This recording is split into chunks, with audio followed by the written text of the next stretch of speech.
22 લાખ વિદ્યાર્થીઓ જે નીટની પરીક્ષા આપવા જઈ રહ્યા હતા એ નીટની પરીક્ષા પેપર ફૂટવાના કારણે, પેપર લીક થવાના કારણે રદ કરવામાં આવી છે. 22 લાખ વિદ્યાર્થીઓની માનસિકતા શું થશે એ સમજવા જેવું છે.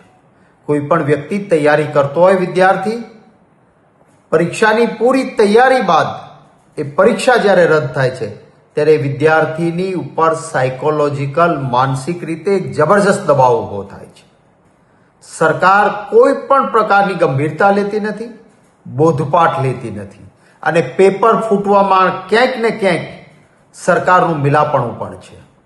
ભારતીય જનતા પાર્ટીની સરકાર કેન્દ્રમાં આવ્યા પછી 2016માં, 2021માં, 2024માં અને 2026માં આ વર્ષે પેપર નીટના ફૂટવાના કિસ્સાઓ બહાર આવ્યા છે.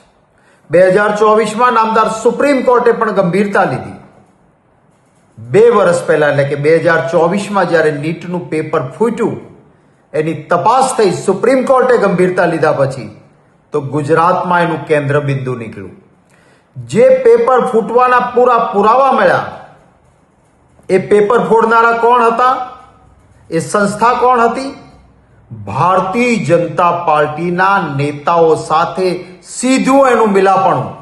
મેં જે તે સમયે ભાજપના નેતાઓ સાથેના એમના મિલાપણા, એમના ફોટા, ભારતીય જનતા પાર્ટીને અપાતા ફંડની વિગતો બધી જ મેં રજૂઆત કરી હતી.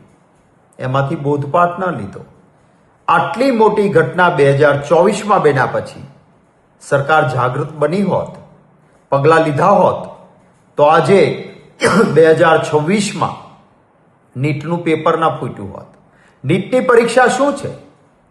જે ડોક્ટર ઉચ્ચ અભ્યાસ માટે બનવા જઈ રહ્યો છે અથવા જે ડોક્ટર બને છે, જેને આવતા દિવસોમાં માનવ જીવન સાથે એની સારવારનું કામ કરવાનું છે, પેપર ફૂટેલા વ્યક્તિ જો નીટની પરીક્ષાના પૈસા આપીને પૈસાદાર લોકોના છોકરા પેપર ફોડીને નીટની એક્ઝામમાં ગરીબ મધ્યમ વર્ગના મહેનતુ દીકરાઓ દીકરીઓથી આગળ નીકળીને એડમિશનો લઈ લે અને આવા લોકો ડોક્ટર બને તો માનવની જિંદગી સાથે પણ ચેડા થાય.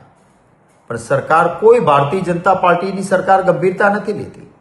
મારી સીધી માંગણી છે, 2024માં જે લોકો નીટનું પેપર ફોડવામાં પકડાયા હતા, જેના ભાજપના નેતાઓ સાથે ફોટાઓ અને વિડીયો સહિત, ફંડ સહિત બધું મેં જાહેર કર્યું હતું, એ પૈકીના આજે કેટલા જેલમાં છે? જવાબ આપે ભાજપની સરકાર. આવું બધું થાય ત્યારે હોવા થાય, એ પછી એ લોકોના જામીન થઈ જાય, એ લોકો બહાર નીકળી જાય, એને કોઈ કડક સજા ન થાય, એના વરઘોડા ના નીકળે. અમરેલીમાં કોઈ પાટીદાર દીકરીનો વરઘોડો કાઢનારાએ નીટની પરીક્ષામાં જે તહોમતદારો ગુજરાતમાં પકડાયા હતા એનો કોઈ વરઘોડો ન નીકળ્યો, એના કોઈના ટાંટિયા ના તૂટ્યા, એના ઘર ઉપર બુલડોઝર ન ગયા, કારણ કે આ પરીક્ષાના પેપર ફોડનારા તો ભાજપના નેતાઓ સાથે મળેલા હતા. આ ન ચાલે.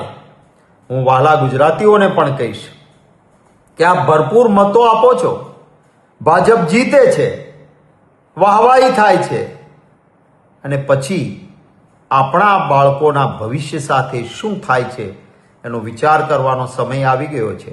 ગંભીરતાથી સૌ સુજ્ઞજનો વિચારે. આ નીટનું પેપર ફરી 2026માં ફૂટ્યું છે. 22 લાખ વિદ્યાર્થીઓના ભવિષ્ય સાથે ચેડા થયા છે. અભિનંદન આપીશ અમારા NSUIના મિત્રોને કે એમણે રોડ પર ઉતરીને આંદોલન શરૂ કર્યું છે. ગુજરાતની જનતા, જાગૃત જનતા NSUIના મિત્રોને પણ મદદ કરે અને પોલીસ કોઈ પણ પ્રકારના દંડાનું રાજ્ય, ન્યાય માટે નીકળેલા લોકશાહી રીતે આંદોલન કરતા વિદ્યાર્થી આગેવાનો NSUIના નેતાઓ સામે ન લે એવી પણ આશા રાખું છું.